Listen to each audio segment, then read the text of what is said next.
இயேசு கிறிஸ்துவின் நாமத்தினால் இந்த நாள் தேவனுடைய என்கிற வார்த்தையின் வேலைக்கு உங்களை அன்போடு வரவேற்கிறோம். இந்த நாளும் தேவன் தாமே அவருக்கு பிரியமானதை செய்ய நமக்கு கற்றுத் தருவாராக. கலந்து முடிச்சிடும். ஆண்டவரே, உமக்கு பிரியமானதை செய்ய நீர் எனக்கு கற்றுக் கொடுக்கிறபடி நாளும் உமக்கு நன்றி செலுத்துகிறேன். ஹல்லேலூயா. இந்த நாள் தியானிப்பதற்காக எடுத்துக்கொண்ட வேத பகுதி ரோமர் எழுதின புத்தகம் 1வது அதிகாரம் 32வது வசனம் இப்படியாக சொல்லுகிறது: இப்படிப்பட்டவைகளை செய்கிறவர்கள் மரணத்துக்கு பாத்திரராயிருக்கிறார்கள் என்று தேவன் தீர்மானித்த நீதியான தீர்ப்பை அவர்கள் அறிந்திருந்தும் அவைகளை தாங்களே செய்கிறதும் அல்லாமல் அவைகளை செய்கிற மற்றவர்களிடத்தில் பிரியப்படுவர்களாயும் இருக்கிறார்கள். அன்பானவர்களே, ஒரு சில காரியங்களை குறித்து அங்கே பழைய உடன்படிக்கை நாட்கள்ல தேவன் சொல்லுகிறார், இந்த காரியங்களை செய்கிறவர்கள் மரணத்துக்கு பாத்திரராயிருக்கிறார்கள். அந்த லிஸ்ட்டை மேல கொடுத்திருக்கிறாரு. கொடுத்திருப்ப சொல்றாரு, அவர்கள் அதை அறிந்திருந்தும் எதை அறிந்திருந்தும் ஏதோ தேவனுக்கு இது பிடிக்காது என்று தெரிந்திருந்தும் அதை அவர்கள் செய்துட்டு, அப்ப ஆண்டவர் சொல்றார், அதற்கான தீர்ப்பு இதுதான் ஆண்டவர் சொல்லிட்டாரு. அப்படிதான் பவுல் சொல்றாரு. ஆண்டவர் சொல்றார், இதை செய்தா இதுதான் தீர்ப்பு. இவர் செய்துட்டு வந்து பாருங்க, பழி செலுத்துவாங்க. அப்ப அங்க வசனம் என்ன சொல்லுதுன்னா, அவர்கள் தேவன் தீர்மானித்த தீர்ப்பை அறிந்திருந்தும் அவைகளை தாங்கள் செய்கிறதும் அல்லாமல், நல்லா கேளுங்க, செய்கிறதும் அல்லாமல் செய்கிற மற்றவர்களிடத்திலும் பிரியமா இருக்கிறாங்களா. இன்றைக்கு நமக்கு தெரியும், நம்மை ரட்சித்த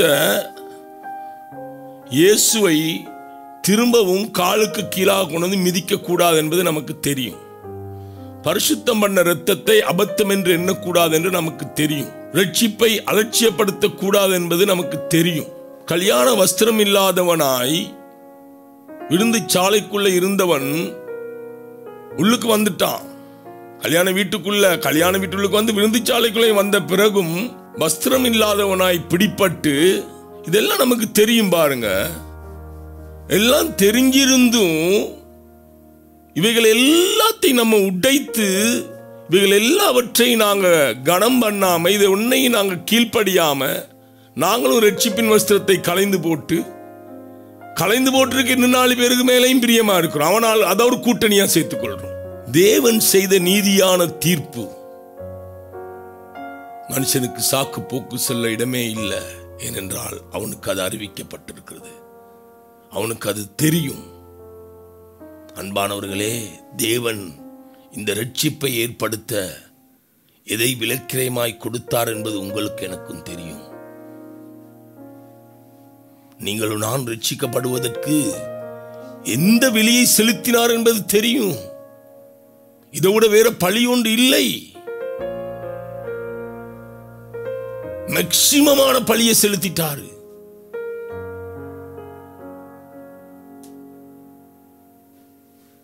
எபிரேயர் ஆசிரியர் எழுதும்போது சொல்றாரு, வேறொரு பழி இனி இல்ல, நியாய தீர்ப்பு வரும் என்று பயந்திருக்க கடவோம். இதுவும் நமக்கு தெரியும். அது வாஸ்தவம் என்னமோ தெரியாது, ஆனாலும் தெரியும். அப்படி தெரிந்திருந்தும், வேறொரு பழி இனி இல்லை என்று தெரிந்திருந்தும் தாங்களே செய்கிறதும் அல்லாமல் அதை செய்கிற இடத்துல பிரியமா வேற இருக்கிறாங்களாம். அப்ப என்ன தெரியுமா, நான் செய்தது சரி, தம்பி நீ செய்ததும் சரி, நாம எல்லாம் சேர்ந்து ஒன்னா இருப்போம். நான் செய்தது பிழை, தேவன் தீர்மானித்த நீதி உள்ள தீர்ப்பை நான் மீறி இருக்கிறேங்கிற அந்த குற்ற உணர்வு, அந்த வேதனையான மனப்பக்குவம் எனக்குள்ள இல்ல. செய்யற 4 பேர் மேலையும் பிரியமா இருக்கிறேன். பவுல் என்ன தெரியுமா சொல்றான்? அன்பானவர்களே, இந்த காலையில் சற்று சிந்தித்து பாருங்க. நமக்காய் தேவன் செலுத்தின பழி இனி வேறொரு பழி இல்ல. ஒரே பேரான குமாரன் தான் இருந்தார். இன்னொரு குமாரன் இருந்தா அங்க ஒரு சந்தர்ப்பம் உண்டு. ஒரே பேரான குமாரன், இன்னொரு குமாரன் இல்ல அவருக்கு செலுத்துவதற்கு. அந்த ஒரே பேரான குமாரனை உனக்காக எனக்காக பழியிட்டு இருக்கிறார்.